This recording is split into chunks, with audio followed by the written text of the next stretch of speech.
sehat ya Pak ya? Alhamdulillah sehat. Alhamdulillah. Nah, pertama-tama saya mengucapkan terima kasih karena Bapak alhamdulillah sudah bisa memiliki kelonggaran waktu untuk bisa kita bertemu untuk sesi wawancara ini. Jadi alhamdulillah saya ingin mengambil pelajaran yang banyak dari Bapak karena tentu sudah banyak pengalaman Bapak ya sebagai kepala sekolah.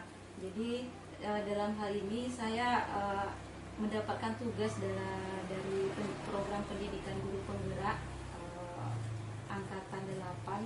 Jadi dalam modul 3.1 demonstrasi kontekstual terkait tentang pengambilan keputusan berbasis nilai-nilai kebajikan sebagai pemimpin. Nah, dalam hal ini Bapak sebagai kepala sekolah yang sudah cukup lama ya, tentu banyak sekali pengalaman Bapak yang luar biasa yang mungkin bisa saya ambil nanti untuk kedepannya sebagai pemimpin dalam pembelajaran ya. Nah, jadi selama ini bagaimana Bapak mengidentifikasi kasus-kasus yang merupakan dilema etika ataupun bujukan moral ini? Baik, terima kasih Pak Ibu Dani. Sesuai dengan pertanyaan, kalau saya lihat mungkin mengenai bujukan moral dan dilema sosial itu, kalau bujukan moral itu sesuatu hal yang dikatakan benar dan salah itu menurut hukum. Nah, jika kita lihat kedua-duanya benar, maka hal itu dikatakan yaitu dilema etika. Jadi kalau dilema etika ada dua nilai kebajikan yang sama-sama benar ya Pak ya. Kalau bujukan moral ada satu benar dan satu salah menurut hukum ya Pak ya. Kemudian bagaimana Bapak mengambil keputusan di sekolah, terutama untuk kasus-kasus di mana ada kepentingan yang sama-sama benar atau sama-sama mengandung nilai kebajikan itu Pak? Kalau kita lihat untuk mengambil suatu keputusan, yang pertama kita tentukan dulu mengidentifikasi permasalahan yang terjadi terlebih dahulu. Kemudian siapa saja yang terlibat dalam mengambil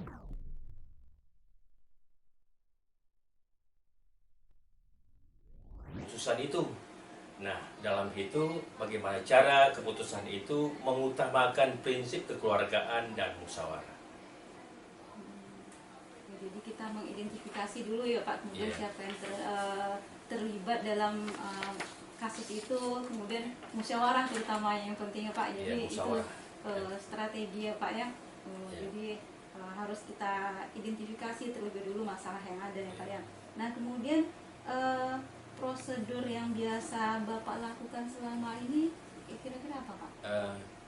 Untuk prosedur biasanya langkah pertama yang saya ambilkan dengan memanggil kedua belah pihak yang bermasalah, dimintai keterangan di mana letak permasalahan atau inti permasalahannya tersebut terjadinya dan apa muncul, serta menemukan bagaimana solusi yang terbaik yang akan diambil, yang diputuskan dengan tidak merugikan daripada pihak kedua belah pihak.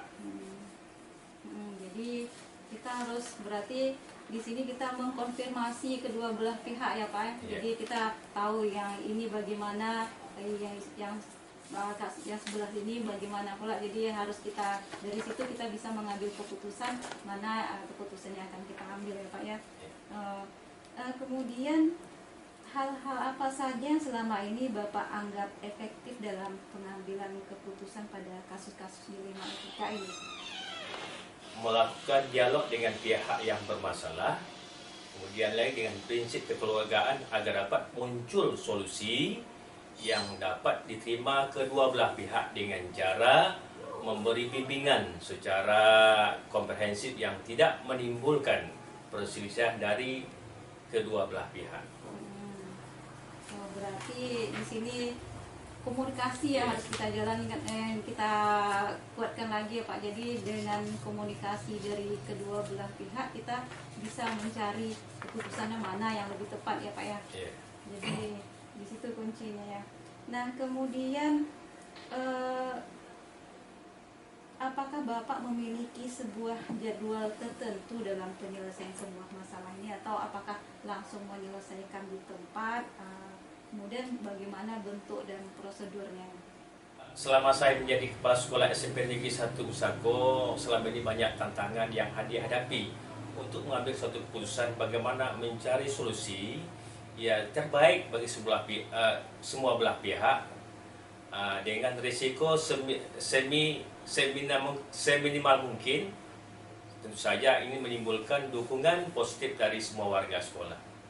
Jadi dukungan yang kita perlukan ya Pak ya. Jadi untuk menghadapi tantangan itu ya, bagaimana dukungan dari pihak sekolah untuk meminimalkan permasalahan yang seperti itu. Nah kemudian dalam menyelesaikan masalah ini, apakah Bapak langsung menyelesaikan di tempat atau Bapak memiliki jadwal tertentu untuk menyelesaikannya? Kemudian bagaimana dengan bentuk dan prosedurnya?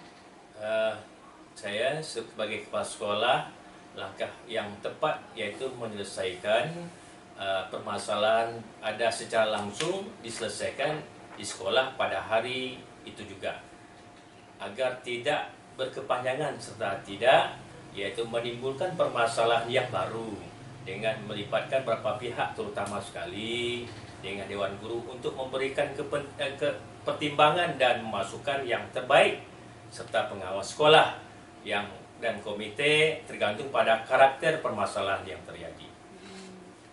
Jadi langsung di tempat waktu itu ya Pak ya. Jadi begitu ada kasus langsung diselesaikan. Jadi tidak berlarut-larut. Jadi langsung kita bisa mengetahui pokok permasalahannya apa. Jadi siapa yang bisa kita ajak untuk berkolaborasi dalam menyelesaikan masalah atau kasus itu ya Pak ya. Kemudian adakah seseorang atau faktor-faktor apa yang selama ini mempermudah atau membantu Bapak dalam mengambil keputusan dalam kasus-kasus dilema etika itu? Baik, setiap permasalahan yang ada selalu saya bawa dalam musyawarah untuk rapat Dewan Guru agar lebih cepat membantu menemukan solusi terbaik dan juga bisa konsultasi dengan pengawas sekolah atau komite sekolah untuk meminta saran dan masukan terbaik bagi permasalahan yang ada. Jadi kita melibatkan seluruh warga sekolah yang bisa, mungkin komite sekolah, guru-guru, pengawas ya Pak ya, untuk bisa menyelesaikan kasus yang dihadapi di sekolah ini. Nah, kemudian dari semua hal yang sudah Bapak sampaikan tadi, kira-kira pembelajaran apa yang Bapak dapat petik dari pengalaman Bapak dalam mengambil keputusan dilema etika ini? Terima kasih. Sebagai pimpinan sekolah dalam mengambil suatu keputusan apapun harus berdasarkan kesepakatan bersama yang dihasilkan dari musyawarah mufakat serta membiasakan diri untuk bertanggung jawab atau setiap keputusan yang telah ditentukan bekerja sebagai tim yang lebih ringan dalam menyelesaikan permasalahan daripada prinsip sendiri-sendiri. Selain itu, komunikasi yang baik pada setiap menentukan cepat lambatnya penyelesaian masalah yang ada.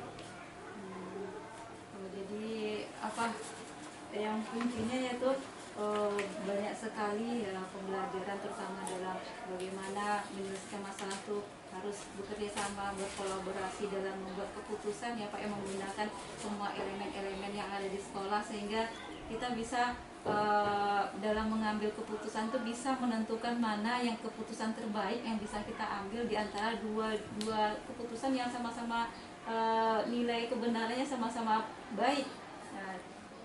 Jadi alhamdulillah luar biasa sekali ini pertemuan kita Pak. Jadi saya banyak sekali mendapatkan pembelajaran, pengalaman dari Bapak dalam mengambil keputusan dari dua nilai kebajikan dalam sebagai pimpinan itu tadi. Jadi mudah-mudahan bisa saya terapkan walaupun hanya sebagai pemimpin pembelajaran di kelas. Jadi itu bisa juga saya pakai untuk ke depan. Jadi itu suatu ilmu yang akan saya manfaatkan, yang akan saya terapkan. Jadi luar biasa sekali. Terima kasih Pak atas ilmunya. Saya ucapkan terima kasih. Terima kasih Bapak.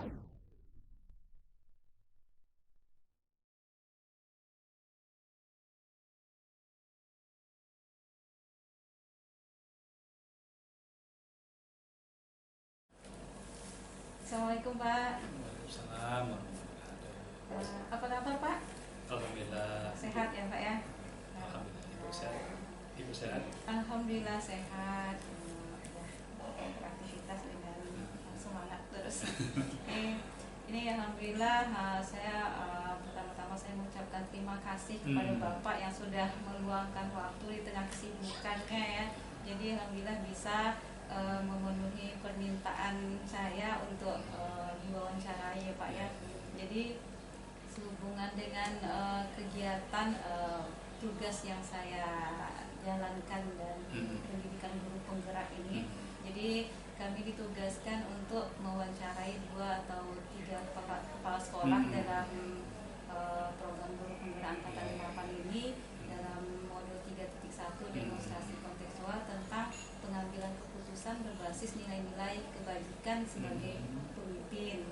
Nah, jadi tentu saya ingin mendapatkan menimba pengalaman dari Bapak banyak sekali. Bapak tentu sudah cukup lama ya menjabat sebagai kepala sekolah. Tentu banyak sekali pengalaman-pengalaman real yang luar biasa yang sudah Bapak alami ya selama menjabat sebagai pemimpin dalam pembelajaran atau sebagai kepala sekolah ya Pak ya.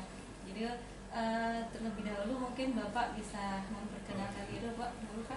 Baik, Assalamualaikum warahmatullahi wabarakatuh. Waalaikumsalam. Nama saya Abdul SPDMPD, Kepala SMP Negeri 1 Malaya. Saya sudah bertugas mulai Januari 2012 hingga sekarang. Dan luar biasa lama sekali berarti pengalaman Bapak itu dalam tentunya yang ingin saya ambil sebagai pengambil keputusan itu sudah banyak sekali ya Pak ya. Jadi ini langsung saja ya Pak ya, ada beberapa pertanyaan yang ingin saya tanyakan kepada Bapak. Ini selama ini bagaimana Bapak dapat mengidentifikasi kasus-kasus yang merupakan dilema etika atau rujukan moral ini? Baik, memang sepanjang pengalaman kami yang ada di SMP Negeri 1 Malaya Kabupaten Siak, ada beberapa yang mungkin perlu kami sampaikan untuk mengidentifikasi yang Ibu sampaikan tadi. Yang pertama ada namanya berdasarkan kasus yang terjadi, ada D5 etika. Ini ada 2 keputusan ya yang mungkin ini sama-sama benar, sama-sama benar. Karena dengan memutuskan suatu hal yang sama-sama benar ini kan memiliki dilema yang terjadi di sekolah kita. Itu mungkin yang disebut dengan dilema etika. Dan barangkali kalau ada salah satu benar dan ada yang satu yang salah, inilah yang bisa kita masuk dalam identifikasi yang disebut dengan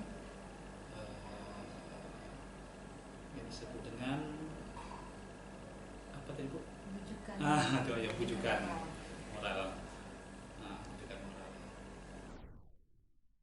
Kalau dilema etika nih ketika ada 2 nilai yang benar ya Pak ya? Ada 2 nilai yang benar. Saling bertentangan. Bertentangan. Jadi harus memilih di antara 2 itu ya Pak ya.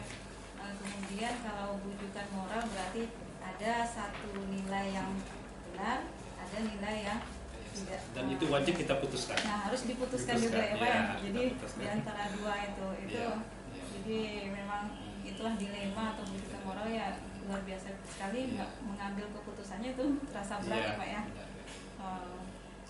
Kemudian bagaimana Bapak menjalankan pengambilan keputusan di sekolah, terutama untuk kasus-kasus di mana ada 2 kepentingan yang sama-sama benar atau sama-sama mengandung nilai kebajikan ini?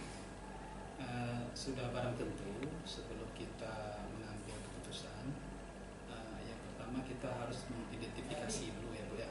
Mengidentifikasi sebelum mengambil keputusan itu masalah yang terjadi itu terlebih dahulu siapa pihak yang terlibat terkait dengan permasalahan itu, sehingga nanti setelah kita mengidentifikasi kita duduk bersama mufakat sehingga kita bisa memberikan keputusan yang tidak merugikan antara salah satu pihak.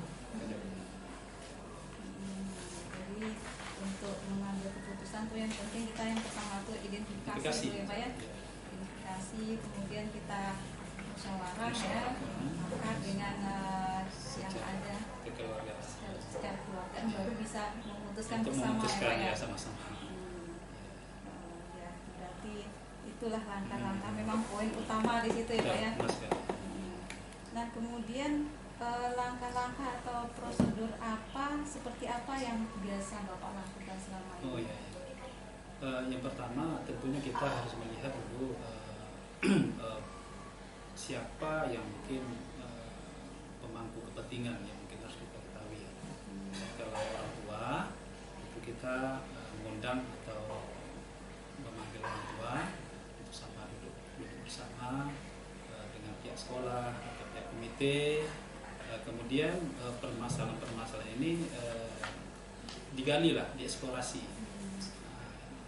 Mungkin kapan terjadinya ataukah penyebabnya apa, sumbernya dari mana, sehingga dengan demikian ya mungkin bisa kita lakukan komunikasi yang baik. Keduanya kita juga harus sama-sama lah pemangku kepentingan tadi, siapa yang terlibat di situ, misalnya terkait juga dengan keamanan misalnya kan. Kalau kita kan selalu kejadiannya itu masalah kegiatan seharian anak kita yang sering terjadi setiap hari itu adalah masalah sepeda motor. Jadi juga kita harus memanggil orang tua, kemudian pihak kepolisian, dan juga kita melakukan komunikasi lah kepada orang tua sebelum kita melakukan sosialisasi, melakukan keputusan. Kita juga melakukan sosialisasi, misalnya peraturan sekolah ya. Sebelum kita memberikan sosialisasi kepada orang tua, tentu kita merumuskan kesepakatan lah antara pihak sekolah, satuan pendidikan dengan orang tua wali, dan juga bisa memberikan keterangan dari pihak kepolisian tertentu lah, sehingga adanya sinkronisasi, ada sama-sama mengetahui apa yang mungkin harus kita lakukan supaya yang terjadi apa yang kita inginkan. Jadi bisa saya simpulkan, jadi ketika ada permasalahan, jadi langkah-langkah itu memang secara bertahap, siapa yang terlibat ya Pak ya, pemangku kepentingannya, kemudian kasusnya apa, kemudian kita lakukan musyawarah mufakat, mencari apa penyelesaiannya. Ini tentu sudah disesuaikan dengan kesepakatan sudah ada ya Pak ya, dan peraturan tadi, peraturan regulasi perundang-undangannya, baru bisa kita ngambil keputusan gitu ya Pak ya. Kemudian hal apa saja selama ini Bapak anggap efektif dalam pengambilan keputusan pada kasus-kasus ini? Efektif ya. Ini sepanjang pengalaman saya Bu ya.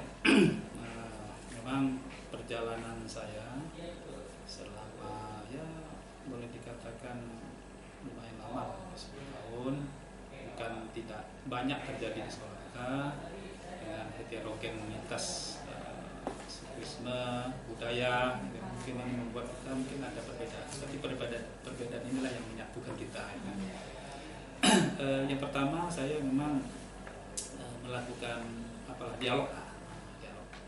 Yang pertama saya lakukan dialog ini pertama antar kawan-kawan rekan-rekan di dalam ya, yang mungkin saya anggap bisa memberikan masukan untuk kita lakukan berikutnya. Jadi pertama itu setelah hasil daripada keputusan dialog tadi dengan kawan-kawan, juga akan kita panggil juga tadi dialog dengan orang tua wali lah. Jadi bagaimana misalnya keberatannya apa, dan menurut Bapak Ibu apa yang harus dilakukan sekolah, ya kan kita welcome saja. Welcome saja. Tanpa kita menetapkan keputusannya. Kita eksplorasi lah apa yang dia mau, apa yang menjadi keputusannya, apa hambatannya, sehingga ini menjadi rumusan kita bersama-sama. Juga komite kita hadirkan, sehingga setelah terbuka tadi enak kita Bu untuk mendudukan, oh ini yang harus kita persiapkan, oh kalau gini berarti merugikan ini, kalau begini nanti akan melanggar peraturan kedisiplinan lalu lintas ya. Saya contohkan itu, sehingga yang paling ampuh itu yang pertama yang menurut saya lah, dialog secara kekeluargaan lah ya, musyawarah mufakat ya. Kemudian kita analisis dan insya Allah apa yang menjadi kita keputusan bersama, alhamdulillah Bu. Jadi tidak ada masalah, tidak ada pertentangan lah antara pihak satu dengan pihak yang lain. Jadi yang penting itu tadi kita komunikasi ya Pak ya. Komunikasi Dengan yang ada di keluarga sekolah, kemudian orang tua juga bagaimana aturan atau peraturan atau keyakinan yang ada di sekolah itu bisa diterima sehingga penyelesaiannya itu bisa kita dapatkan ya dengan baik, semua bisa nerima gitu ya Pak ya. Kemudian ini hal-hal apa saja yang selama ini merupakan tantangan dalam pengambilan keputusan pada kasus-kasus dilema etika? Baik, yang pertama untuk dilema etika itu tentunya pasti ada gejolak ya. Karena tadi ada putusan yang sama-sama benar ya, tapi secara regulasi perundang-undangan salah ya. Jadi yang pertama kita mungkin mengambil suatu pelajaran lah. Ini saya contohkan seperti peraturan yang telah diterapkan sekolah ya. Tantangan saya yang ini sudah berjalan yang sangat lama Bu. Ini kita kejadian yang real di sekolah kita. Yang pertama awalnya kita kan melarang anak-anak kita memakai sepeda motor ya. Secara hukum, secara perundang-undangan ini kan salah. Tapi bagi orang tua ini salah mata hukum, tapi benar menurut mereka. Kita tidak juga menyalahkan pihak orang tua kan? Benar menurut mereka ini artinya kesempatan orang tua untuk mengantarkan anak di sekolah itu tidak ada. Kemudian waktu juga dibutuhkan untuk mengantar menjemput anak itu susah ya, karena jarak radius antara rumah dengan sekolah itu cukup jauh. Ini yang membuat pertimbangan kita yang mungkin kalau kita lihat itu lebih daripada 50%. Jadi kalau kita buat peraturan dilarang memakai sepeda motor, maka bermuncullah anak-anak kita itu memakai sepeda motor di luar lingkungan sekolah. Jadi menimbulkan efek negatif bagi masyarakat. Makanya ini yang membuat kita keputusan yang ini mungkin kita diskusikan antara orang tua wali, kemudian pihak wajib dengan pihak guru, wakil kepala sekolah, sama-sama mendudukkan ini dan pada akhirnya dapatlah suatu keputusan. Kita undang Bapak Kepolisian. Pak Polisi sebenarnya tidak membenarkan karena anak berusia 17 tahun tidak membenarkan tapi ini merupakan kesepakatan. Akhirnya dapat diputuskan sekolah ini ya boleh memberikan toleransi lah, tidak membenarkan ya, tadi memberikan toleransi bagi anak kita yang menggunakan sepeda motor, namun dengan syarat harus menggunakan atau mengenakan helm dan sesuai dengan peraturan tata tertib lalu lintas. Itulah yang menjadi keputusan yang alhamdulillah ini sudah menjadi kesepakatan dari beberapa pemangku kepentingan. Alhamdulillah kita sudah memakai sepeda motor, alhamdulillah ini sudah kita aturlah sedemikian rupa. Jadi tantangan itu pasti ada aja ya, pasti Pak, ada. Setiap kasus-kasus pasti ada Iya, tantangan. ini orang tua kadang-kadang ya bagaimana secara emosi ya. Iya. Emosi dia. Kadang menurut Pak Polisi nggak boleh, itu tantangan. Jadi alhamdulillah dengan itu tadi dengan musyawarah kan bisa kita. Itu jadi dalam mengambil keputusan itu dengan di bawah tantangan yang besar, lumayan besar juga ya Pak ya. Jadi harus dengan pikiran tenang dulu, dengan musyawarah, berbicara dengan seluruh keluarga sekolah, kemudian dengan orang tua juga. Akhirnya tantangan itu bisa dihadapi, diselesaikan ya. Luar biasa sekali pengalamannya Pak. Kemudian ini pertanyaannya, apakah Bapak ketika dalam menyelesaikan sebuah kasus dilema etika itu memiliki jadwal tertentu atau memang langsung menyelesaikan saat itu juga di tempat, dan kemudian bagaimana bentuk dan prosedur dalam Bapak menjalankan? Jadi kalau menurut saya ya, sepanjang pengalaman saya ini sifatnya kondisional. Artinya begini, seketika ada kejadian atau permasalahan terjadi di sekolah yang sifatnya emergensi, kita langsung mengambil tindakan dan langsung mengambil keputusan. Artinya melalui musyawarah. Jadi artinya ada yang sifatnya urgensi dan mungkin ada secara berkala lah. Ya, mungkin masalahnya cukup besar, ini mungkin berkala kita lakukan mufakat dengan kawan-kawan, dengan pemangku kepentingan sebelum kita mengambil keputusan. Ini tidak ada penjadwalan. Ya, jadi kami di sekolah, kecuali mungkin ada masalah-masalah yang cukup lama yang mungkin tak bisa selesaikan, mungkin kami ya adalah mungkin membuat semacam schedule lah ya. Ini tahap ini selesaikan, belum selesai ini kita tahap berikutnya, sehingga lama-kelamaan nanti ya kita lakukan pemecahan masalah. Tapi kalau memang sifatnya emergensi ya kita langsung panggil kawan-kawan, duduk bersama-sama, yuk kita selesaikan masalah. Gitu ya Pak ya. Jadi tergantung kondisional ya Pak ya, tergantung kasusnya. Jadi kalau kasus ringan masih bisa diselesaikan saat itu juga, diselesaikan. Tapi kalau membutuhkan waktu, pikiran dan tenaga yang lumayan juga, jadi secara berkala ya Pak ya. Jadi tapi kuncinya tetap dari Bapak yang Bapak sampaikan, tetap itu harus adanya musyawarah mufakat, melibatkan seluruh guru, pemangku kepentingan ya Pak ya. Kemudian ini adakah seseorang atau faktor-faktor apa yang selama ini mempermudah atau membantu Bapak dalam mengambil keputusan dalam kasus-kasus nilai terkait? Tentunya kalau di sekolah ini Bu, kita banyak dibantu oleh rekan-rekan kita. Kalau sekolah itu dibantu oleh wakil kepala sekolah. Kebetulan di SMP Satu Bendera ini ada 2 wakil kepala sekolah. Ada wakil kepala sekolah bidang kurikulum dan juga ada wakil kepala sekolah bidang kesiswaan. Kemudian juga kita melibatkan guru bimbingan konseling. Selanjutnya yang tak terlupa oleh kita wali kelas. Karena wali kelas itu dia memang terjun langsung melihat keberadaan anak-anak kita. Jadi saya sampaikan tadi, kami ajak kawan-kawan kepala sekolah, kemudian guru-guru BK, kemudian wali kelas. Ya, inilah orang-orang yang bisa membantu pekerjaan dan membantu menyelesaikan benang kusut permasalahan-permasalahan yang ada di sekolah. Dan tak tertutup kemungkinan juga Bu.